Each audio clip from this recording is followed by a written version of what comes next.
Assalamualaikum warahmatullahi wabarakatuh. Pada kesempatan kali ini, saya akan menjelaskan terkait dengan materi asas no work no pay. Asas no work no pay ini, sebagaimana kita ketahui, merupakan asas tidak bekerja maka tidak dibayar. Di Indonesia, terdapat beberapa pengecualian atas asas no work no pay ini.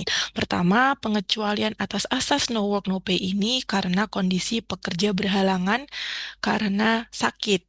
Halangan sebagaimana dimaksud ialah halangan sakit.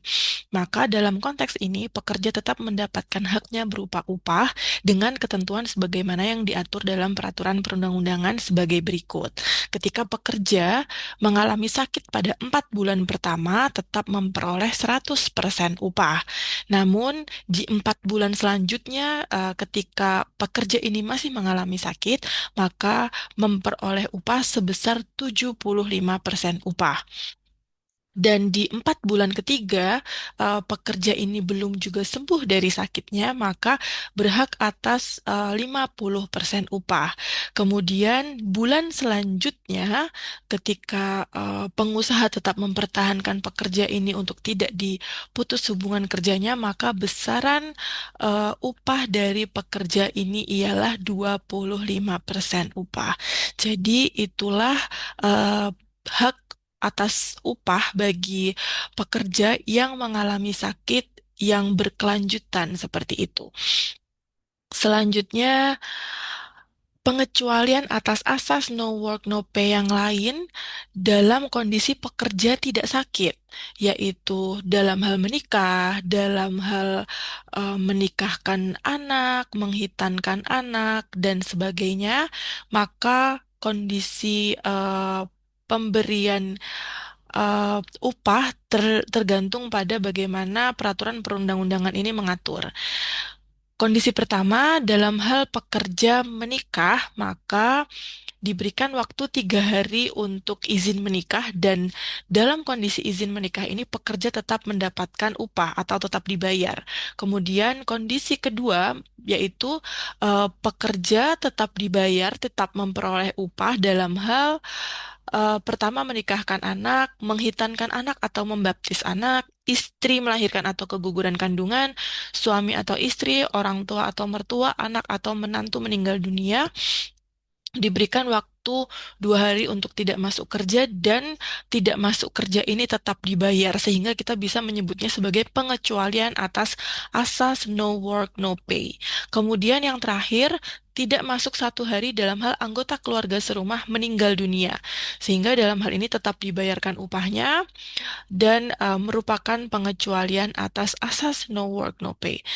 Kemudian, kondisi lain yang merupakan pengecualian atas asas no work no pay ialah ketika buruh menjalankan kewajiban negara, kemudian menjalankan ibadah yang diperintahkan agamanya dalam contoh agama Islam, misalnya melaksanakan umroh, melaksanakan haji, seperti itu. Maka dalam konteks ini, pekerja tetap berhak atas gaji sebagaimana yang dibayarkan pada setiap bulan di bulan-bulan seperti biasanya, seperti itu. Kemudian buruh tidak bekerja bukan karena kesalahan.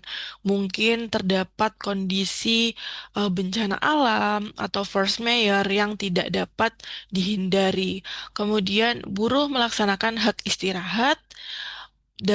Poin selanjutnya, melaksanakan tugas serikat pekerja atas persetujuan pengusaha. Dalam hal ini, ketika pengurus serikat pekerja atau anggota serikat pekerja akan melaksanakan tugas terkait dengan serikat pekerja tersebut, maka anggota serikat pekerja atau buruh yang merupakan anggota serikat pekerja ini harus meminta izin terlebih dahulu kepada pengusaha untuk melaksanakan tugas serikat pekerja tersebut. Dan dalam kondisi melaksanakan tugas serikat pekerja tersebut, buruh atau pekerja tetap mendapatkan hak atas upahnya karena merupakan pengecualian atas asas no work no pay. Kemudian selanjutnya melaksanakan tugas pendidikan dari perusahaan. Selanjutnya, kita beranjak dari asas no work no pay dalam kondisi pekerja yang ditahan pihak yang berwajib karena dugaan melakukan perbuatan pidana. Dalam kondisi ini, pengusaha tidak wajib memberikan upah. Pengusaha wajib memberikan bantuan pada keluarga yang menjadi tanggungan pekerja yang bersangkutan. Sekali lagi saya tekankan bahwasanya manakala pekerja ditahan pihak yang berwajib karena dugaan melakukan perbuatan pidana, pengusaha tidak wajib membayarkan upah, namun pengusaha wajib memberikan bantuan pada keluarga yang menjadi tanggungan pekerja yang bersangkutan. Selanjutnya, seberapa besar bantuan tersebut diberikan? Maksimal selama 6 bulan sejak ditahan itu untuk jangka waktunya, kemudian besarannya tergantung berapa banyak tanggungan dari pekerja tersebut. Ketika pekerja memiliki tanggungan satu orang, maka besaran bantuan yang diberikan oleh pengusaha ialah 25% upah. Ketika pekerja memiliki tanggungan dua orang, maka diberikan 35% upah. Kemudian ketika pekerja tersebut memiliki tanggungan tiga orang, maka 45% upah. Dan ketika pekerja tersebut memiliki tanggungan empat orang atau lebih, maka besaran yang diberikan adalah 50% upah. Lalu pertanyaan selanjutnya, siapakah yang dimaksud dengan tanggungan ini?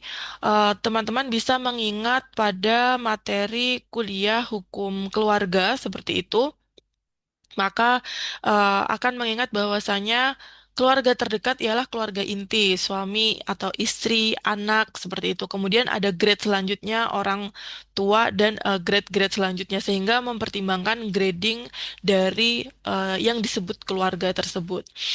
Kemudian setelah 6 bulan, pekerja tidak dapat melakukan pekerjaan karena dalam proses perkara pidana, maka pengusaha dapat melakukan pemutusan hubungan kerja. Dalam kurun waktu 6 bulan tersebut, ada putusan pengadilan dan memutuskan. Jika putusan itu berbunyi tidak bersalah, maka pengusaha wajib kembali mempekerjakan pekerja. Yang kedua, jika putusan menyatakan bersalah, maka pengusaha dapat melakukan PHK tanpa penetapan dari Lembaga Penyelesaian Perselisihan Hubungan Industrial. Selanjutnya, kita akan beranjak pada materi upah minimum dan tunjangan hari raya. Sebagaimana kita ketahui bahwasanya saat ini upah minimum di Indonesia sudah berlaku kembali. Ada upah minimum sektoral, upah minimum kabupaten kota, dan upah minimum provinsi. Em, Ketika kita berbicara upah minimum, maka upah minimum ini merupakan jaring pengaman terkait dengan hak pekerja berupa perolehan upah. Setidak-tidaknya, pekerja setelah melakukan pekerjaan memperoleh upah yang telah menjadi haknya, yang besarannya sudah eh, minimumnya itu sudah ditetapkan oleh pemerintah seperti itu, dan kemudian pengusaha atau pemberi kerja dalam hal ini mematuhi pembayaran upah yang besarannya minimalnya sudah ditetapkan oleh pemerintah tersebut. Upah minimum di sini tujuannya untuk memberikan jaminan atas kesejahteraan dari pekerja karena memang penetapan upah minimum dilakukan oleh Dewan Pengupahan Provinsi dan juga Dewan Pengupahan Kabupaten Kota. Selain itu juga mempertimbangkan beberapa hal seperti halnya kebutuhan, indeks harga konsumen, kemampuan perkembangan dan kelangsungan perusahaan, upah pada umumnya, kondisi pasar kerja, tingkat perkembangan perekonomian, dan inflasi. Selanjutnya kita akan berbicara tentang tunjangan hari raya. Tunjangan hari raya sebagaimana dimuat dalam slide ini disebutkan terkait dengan formulasi perhitungan tunjangan hari raya. Tunjangan hari raya merupakan hak dari pekerja dan merupakan pendapatan non-upah. Tunjangan hari raya ini berhak diperoleh pekerja manakala memiliki masa kerja minimal 1 bulan. Jadi kalau pekerja belum mendapatkan masa kerja 1 bulan, itu belum berhak atas upah.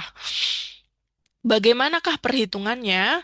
Perhitungannya masa kerja lebih dari sama dengan 12 bulan secara terus-menerus, maka hak atas tunjangan hari rayanya sebesar 1 bulan upah. Manakala pekerja memiliki masa kerja kurang dari 12 bulan, maka dalam hal ini formulasi yang diberikan oleh pemerintah untuk menghitung ialah masa kerja dibagi 12 dikali 1 bulan upah. 1 bulan upah sebagaimana dimaksud merupakan eh, komponennya ialah upah pokok plus tunjangan tetap. Sekali lagi, 1 bulan upah ialah upah pokok plus tunjangan tetap.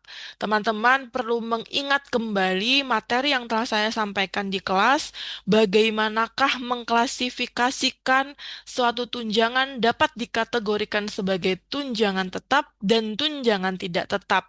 Perlu mengingat-ingat kembali karena fungsinya adalah untuk melakukan perhitungan dari tunjangan hari raya ini. Sekian materi terkait dengan asas no work no pay, kemudian eh, dugaan pekerja yang melakukan perbuatan pidana, upah minimum dan juga tunjangan hari raya. Terima kasih atas perhatiannya. Saya akhiri. Assalamualaikum warahmatullahi wabarakatuh.